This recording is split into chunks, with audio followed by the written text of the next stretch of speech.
Hello everyone, this is Steven with Rabbit Hobbies, and in this video I'm going to show you how I paint Maximus for Fallout Wasteland Warfare. It's a man.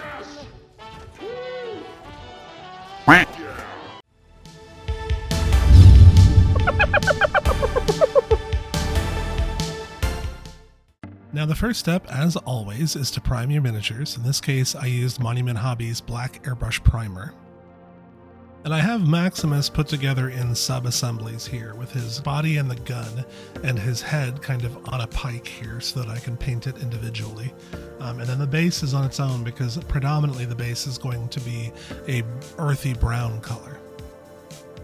So the first step for painting is I used dark aluminum by Vallejo.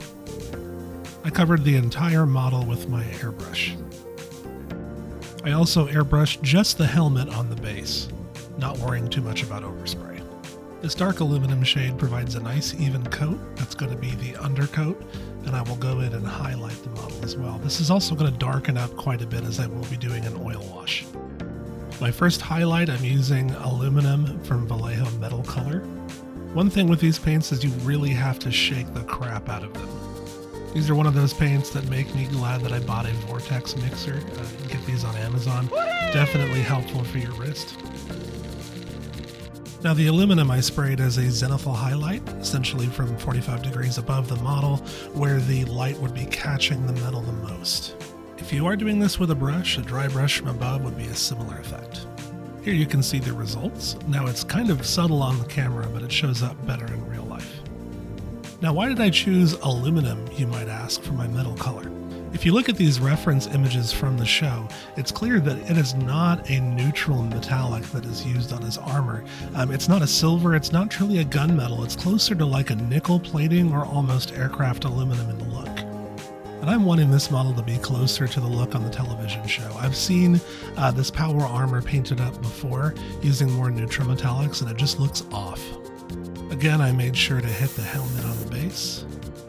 While this layer dries, I'm going to move on to painting the head. Now I like to have heads separate when I paint them just to have the fine motor control to manipulate it however I like. Also, I'd rather not have to paint over a metallic when I'm painting skin tones. Painting the head will be done entirely with a brush, and for that I'm going to need my wet palette because I will be doing a lot of blending. Now I looked at a lot of different reference images for the skin tone for Maximus. A lot of people, when they're painting darker skin tones, make the mistake of using overly neutral tones. But if you do this, you end up making a character that looks like a caricature rather than a living person.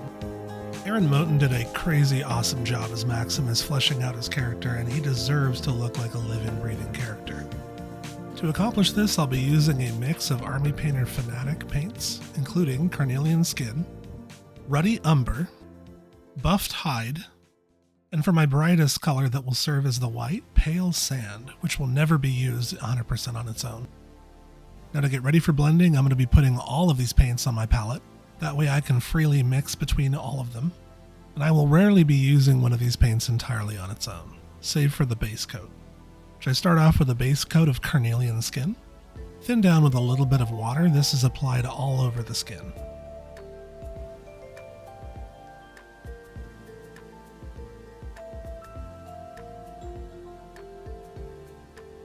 For the next layer, I add a little bit of Ruddy Umber to the Carnelian Skin, and that is painted on all of the raised areas like the forehead, the top of the nose, the cheeks, leaving the Carnelian Skin in the deepest recesses. Probably 90% of the skin will be covered by this layer. I'm taking step by step, adding a little bit more Ruddy Umber to the Carnelian Skin and continuing to highlight the raised areas, covering less with each progressive step. It's important to note that I'm adding quite a bit of water. Each of these layers is very transparent. You do not want to be caking on layers because then it's going to dry and look chunky and cover up detail. You need to be working in very thin blends here. I use my palette to create my gradients. Here I'm adding a little bit of the buffed hide into the Ruddy Umber, and I'm introducing a little bit of Pale Sand into the mix for the brightest highlights.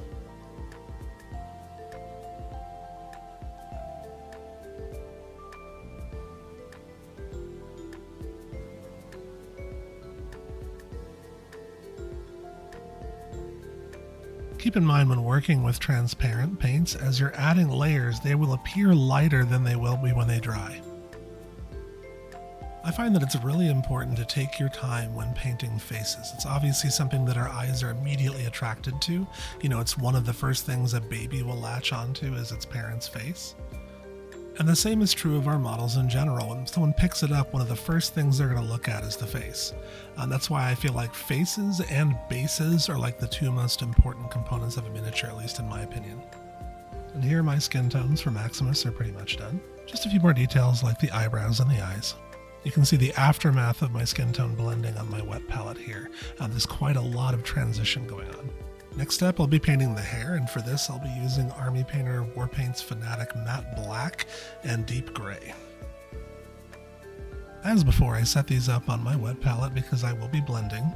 Starting out with a base coat of matte black and progressively working in more of the deep gray for highlights. I want to be careful not to make it look like he has gray hair.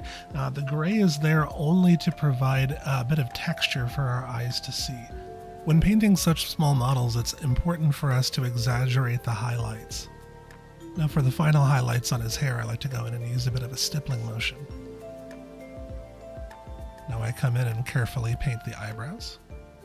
Now I say carefully, but here I went in and made a mistake, which I still had my wet palette out of my blend, so I had to go in there and fix my skin tone again. Don't get frustrated if you make mistakes, it's all part of the process of miniature painting. Here we have his head after I fixed my mistake using the skin tones on my palette. I realized here that his lips looked kind of flat when they had the same highlight color as the rest of his skin, so I came back in with the carnelian skin. I used this very watered down, so it was quite transparent. Using a very fine-tipped brush, I came in with some of the matte black mixed with carnelian skin and painted in the eyes. Then using some of the pale sand, I created tiny dots to give the impression of the sclera of his eyes. I also painted his bodysuit around the edge of his neck in black. And here we have Maximus's finished head. We have his eyes, we have his hair, and his eyebrows all painted. Looking pretty good, especially from a distance.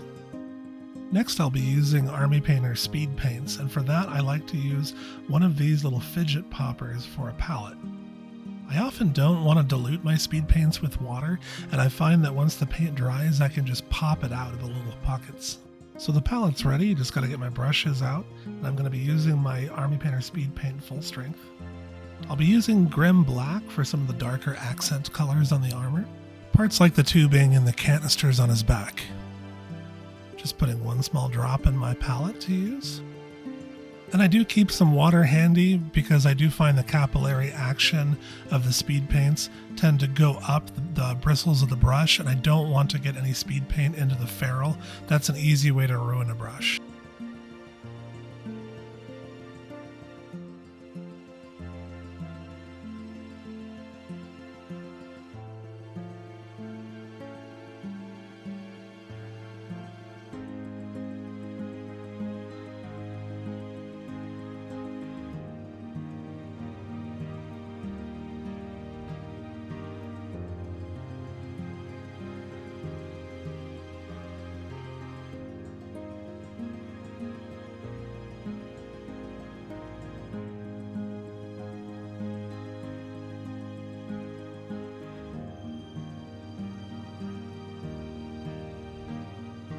Now it's really important to rinse off your brush from time to time with speed paint because it does dry pretty quickly and it can get quite gummy.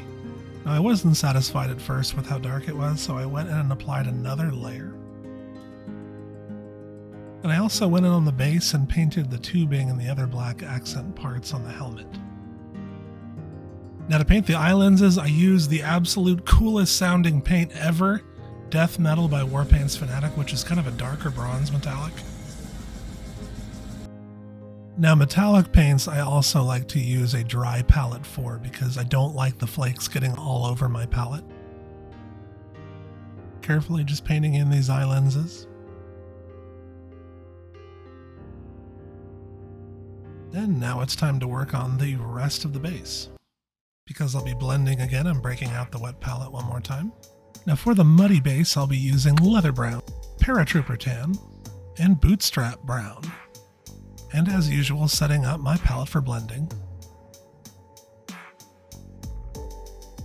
Using a large cheap brush, I'm going to be base coating with the bootstrap brown and slowly blending and working my way up to the lighter colors.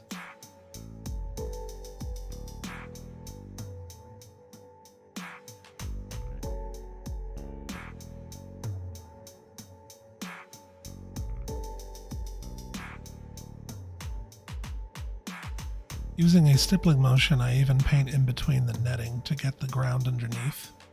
And I begin to add my highlight colors in, kind of using a stippling motion on the raised surfaces. Using a lighter brown, I paint the wood attached to the netting and also the sticks that are on the ground.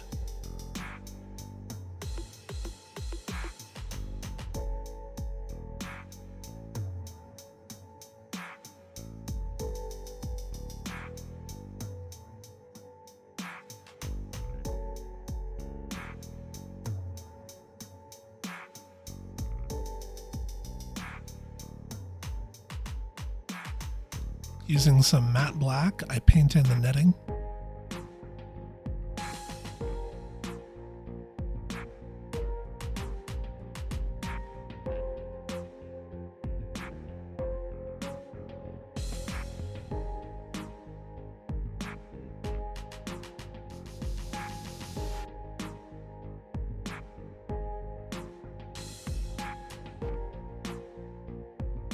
Using some of my earth tones, I go in and I paint the wood on his gun.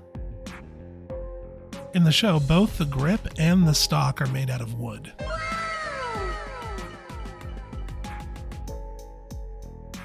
Next, to tie up the base, I'll be doing some dry brushing using my homemade texture palette. This allows me to see how my dry brushing is going to look before I put it on the model. Now, my favorite dry brushes that I've used are the Artist Opus Series D. They are pretty amazing. They're also kind of overkill. I did just fine with old makeup brushes back in the day. But if you got it, you might as well use it. Now, dry brushing is kind of a misnomer. You need to use a little bit of moisture, which is what the little sponge is for here. Just keep that in mind if you're using makeup brushes or other types of dry brushes, that you need a little bit of moisture in order for it to not come off as chalky.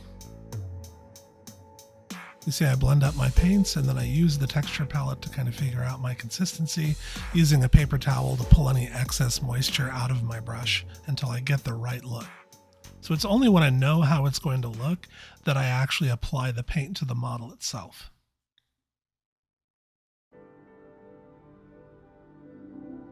Now the base is starting to look pretty good, but it seems a little samey. I want to add some color variation. I decided to add a nice warm gray, so I used Uniform Gray by Warpaints Fanatic. And for a highlight, I'll be using Company Gray. As always, I set up my wet palette, and I begin to pick out the small stones and pebbles on the base in gray. I start off with pure Uniform Gray, and gradually begin to add more of the Company Gray as a highlight. For the highlight, I focus on any raised edges or sharp angles on the rocks.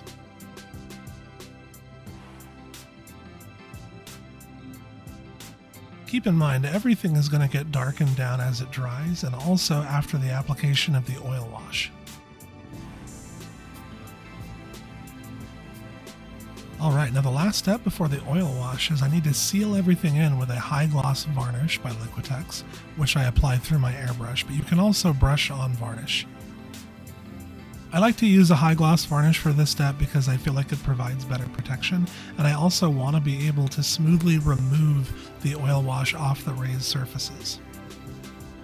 Once the varnish is dry, it's time to mix up our oil wash. I like to use Winsor & Newton Artist Oil Color Burnt Umber, which is kind of like your Agrax Earthshade for oil wash. Now, to thin down oil paints, you can't use water, you have to use mineral spirits, which I bought by the liter, but I like to put into these small dropper bottles for mixing.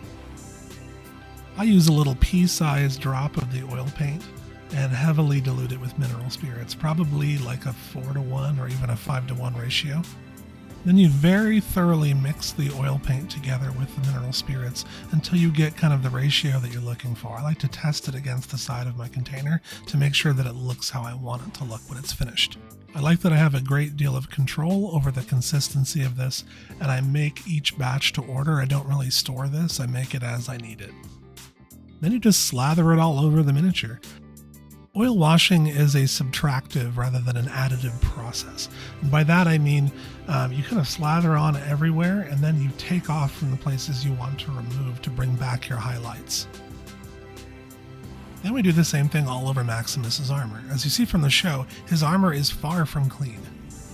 There's all kinds of dirt and grit, grime, and oil all over the armor. And remember, we can always take off any excess. Now don't worry if it looks too brown, because it's all going to get taken down in the next step. So next I'm going to be adding some black. I'm using ivory black from Winsor & Newton. This blackish brown is going to be our second layer that I'm putting over all of the armor parts, but I didn't want to mix this earlier because I didn't want it on the base itself, just the helmet on the base. Now, if you're not familiar with oil washing, you might be looking at this and going, dude, you've ruined it. Or are you trying to paint bronze armor? This doesn't look like Maximus. Trust the process. Now, I gave him 2 hours to dry, and this is how he looks. Doesn't look great yet, but the next step is magic. I use these tiny disposable makeup sponges and just liberally rub all over the model, starting with the raised areas, and you will see all of that grease and grime and dirt comes off the upper levels but leaves the highlight behind. This is just a totally dry makeup sponge, and you can see how much is coming off.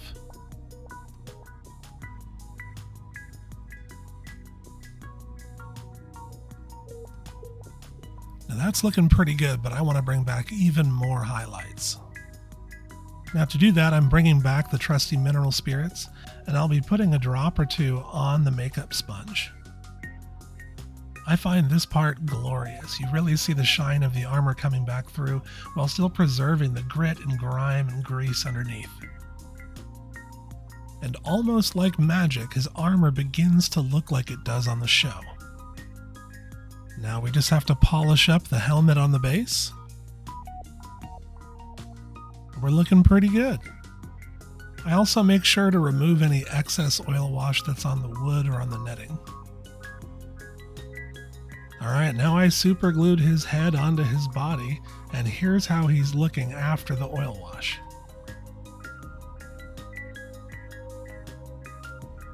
Now I want to cut some of the excess shine off that base, so I use some Liquitex matte varnish through my airbrush. You can also apply this with a brush. I find it easier just to apply to the whole base, and then I add a little bit more gloss varnish back onto the helmet, just to bring back that shine. Now the base is looking pretty good, but I want to add a little bit of color variety to the base. So to do that, I'm going to be using a product that I love using called Dirty Down Moss. These guys make really amazing weathering effects. Their rust is incredible. I love the verdigris, and the moss is great. But for this step, you could also just use a speed paint or a transparent paint. But I like that this is kind of a one-coat solution, and I love the effect. And this is another one of those paints that you really want to shake the ever-living crap out of it. So I'm going to be bringing out my lab mixer for that. It's probably overkill, but hey, I'm having fun. Now I find that this paint works better when applied thick, and I like to use a heavy stippling motion when I apply this, just liberally splattering around the base, anywhere you think that moss might grow. This moss effect also kind of changes as it dries, so don't be afraid if it looks a little too thick at first. As it dries, it lightens up. Alright, base is looking pretty good, and now it's time to glue Maximus down onto his base. Here he is, all glued down. We're almost at the finish line. Just a couple more steps will seal the deal. Few minis are complete without a grass tuft or two. There's tons of manufacturers of these you can grab off Amazon. A little bit of super glue. Give it a second or two for the glue to dry. Nice and easy grass, looking good. Wait a minute, hold on.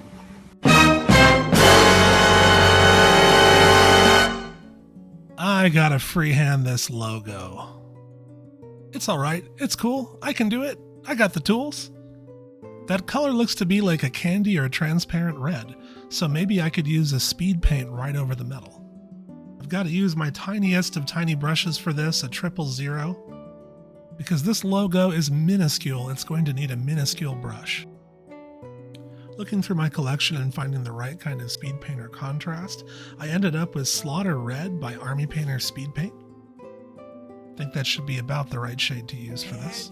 Now this is a super delicate process, and I had to bring up a reference image and kind of paint this section by section, looking at in between the Yaoguai claw marks. It's important when freehanding like this to focus on painting the individual shapes. Bear in mind that I took my time during this process. The footage you're watching here is sped up about 400%. Keep in mind that it's almost impossible to paint such a tiny logo with 100% precision. But if you focus on the shapes, the model will look great, especially when on the tabletop. And now one of the most satisfying steps, just painting the base rim black. This step just finishes it for me. There's something really cathartic about this last step. It's kind of like the last period of writing a book.